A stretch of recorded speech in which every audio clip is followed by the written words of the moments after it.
My ex-husband, who thought I was infertile, left me 15 years ago. When he ran into me and saw my son, he trembled.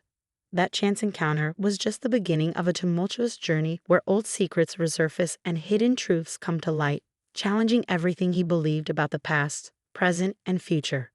Hey there, folks. I'm Linda, and welcome to Linda's Stories channel. I hope you're all ready for a good tale.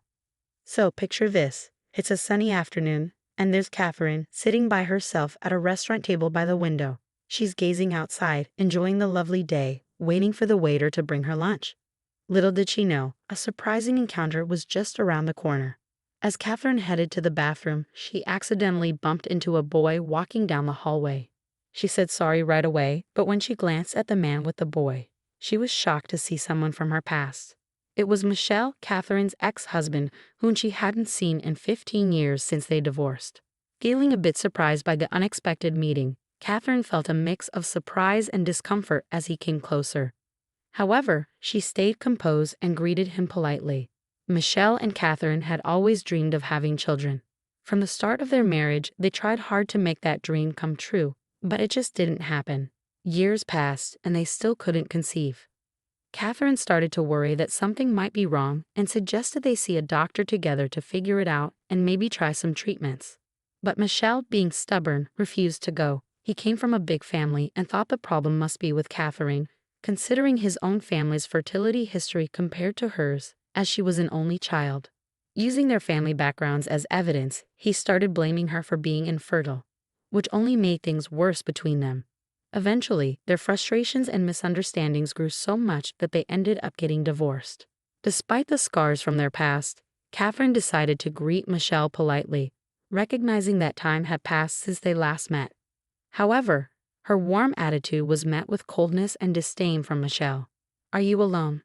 "Still single, I see," he said arrogantly, his eyes reflecting superiority and indifference towards Catherine. With a gesture implying his supposed superiority, he introduced the young man beside him. "This is my son, Austin," he announced proudly, as if it were a personal accomplishment. "He's a real genius, just like my new wife, Sophie," he added, nodding towards a woman at another table, a hint of pride in his voice as he talked about his new family. Catherine was astonished by Michel's arrogance. She had hoped that after so many years, things might have changed between them, but his behavior showed otherwise. It was clear that he was still as proud as ever. However, little did Michel know, something was about to happen that would shake up his entire family's destiny and change the course of his own history forever. As they talked, a tall and caring young boy approached Catherine. Seeing the concern on her face, the boy, with a protective instinct, asked, "Is everything all right, Mom?" Catherine's face lit up at the sight of her son, and she replied warmly, "Yes, everything's fine, my dear. I'm happy you're here. I ran into someone from the past while waiting for you." She gave her son a loving kiss on the cheek, appreciating his care. "I want you to meet my son, Michel," Catherine continued, smiling as she noticed the surprise on Michel's face. "This is Nathan." Michel couldn't conceal his surprise upon discovering that Catherine had a son. His eyes widened, reflecting a whirlwind of thoughts as he realized the boy was already a teenager, about 15 years old. Before Michel could say anything, the waiter arrived with Catherine's lunch, breaking the moment. Taking advantage of the interruption, Catherine excused herself and joined her son, leaving Michel lost in his thoughts. Returning to his table with his son and wife, Michel appeared distant, his mind elsewhere. While Sophie and Austin enjoyed their meals, Michel seemed preoccupied, his thoughts consumed by a single idea. Could Nathan be his son? Was it possible that Catherine was pregnant when they separated and never told him? But why would she keep it a secret? These questions consumed Michel, overshadowing his ability to enjoy the present moment. Before he could find answers, Sophie's voice broke through his thoughts, snapping him back to reality. As days passed, Michel couldn't shake the issue from his mind. He dreaded facing the truth that haunted him. How would Sophie react to learning he had a child from his past marriage? And what about Austin? How would he feel discovering he had an older brother? The idea of confronting Catherine, fearing she might demand financial support, only added to his anxiety. Despite the swirling uncertainties and doubts in his mind, Michel couldn't ignore the overwhelming curiosity pushing him to uncover the truth. How could this be possible? Michel questioned himself relentlessly. He was convinced that Catherine was unable to have children, especially after years of failed attempts to conceive together. Michel's experience with Sophie had been vastly different. A few years after his divorce, he met Sophie, and she soon became pregnant with Austin. Upon hearing the news, they swiftly decided to marry, embarking on a new life together. These contrasting circumstances only deepened Michel's doubts and confusion about the possibility of Nathan being his son. Michel found himself caught in a profound internal struggle. On one side, he yearned for the truth, but on the other, he dreaded the potential upheaval in his life if Nathan turned out to be his son. His pride urged him to maintain the facade of a perfect family with Sophie and Austin, convincing himself that Nathan and Catherine's reappearance would only bring chaos and disruption. Yet, Catherine's persistent silence on the matter intrigued him further. Why would she keep Nathan a secret from him? This mystery intensified his curiosity and deepened his doubts. Meanwhile, Sophie began to notice her husband's distant demeanor. Michel always seemed lost in thought, and it concerned her deeply. Determined to uncover the cause of his distress, she confronted him, ready to face whatever truth lay behind his troubled behavior. Feeling trapped and unable to keep his worries to himself any longer, Michel finally opened up to his wife about his suspicions. Sophie was taken aback by Michel's revelations, her eyes widening in disbelief and apprehension. "Do you think Nathan could be your son?" she asked, her voice betraying surprise and uncertainty. Taking a deep breath, Michel mustered the courage to admit his suspicions. "Yes, I believe it's a possibility," he confessed, his voice tinged with doubt. Concern furrowed Sophie's brow. "But Michel, this could turn our lives upside down. Are you sure it's wise to pursue this truth?" she asked, her apprehension evident in her tone. Michel nodded resolutely. "I have to know, Sophie. If Catherine won't tell me the truth, then I'll arrange for a DNA test," he declared firmly, his decision firm and unwavering. "No, Michel, please don't do this," Sophie pleaded, desperation creeping into her voice. "We shouldn't get mixed up in their lives," she reasoned, attempting to sway her husband. "Let's just leave the past where it belongs and focus on our future." Sophie tried everything to dissuade Michel from pursuing the truth, convinced it was best to leave things in the past. She thought she had convinced him, but Michel remained resolute in his determination to uncover the truth. Against Sophie's wishes, Michel decided to contact Catherine and arrange a meeting, determined to seek answers. Catherine was taken aback when Michel reached out to her after their unexpected encounter at the restaurant. She never expected to hear from him again, recalling his arrogance from their past. Initially hesitant, she declined his invitation.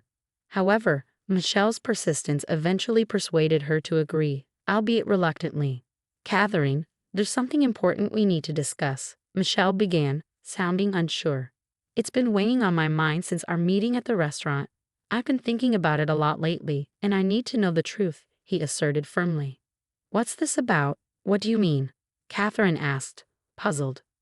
"You know exactly what I'm referring to," Michel snapped back. "I'm talking about Nathan. If he's my son, I deserve to know," he declared emphatically. "Oh, so that's why you were so surprised at the restaurant," Catherine chuckled, putting the pieces together. "What's so funny?" Michel demanded. "I deserve to know the truth."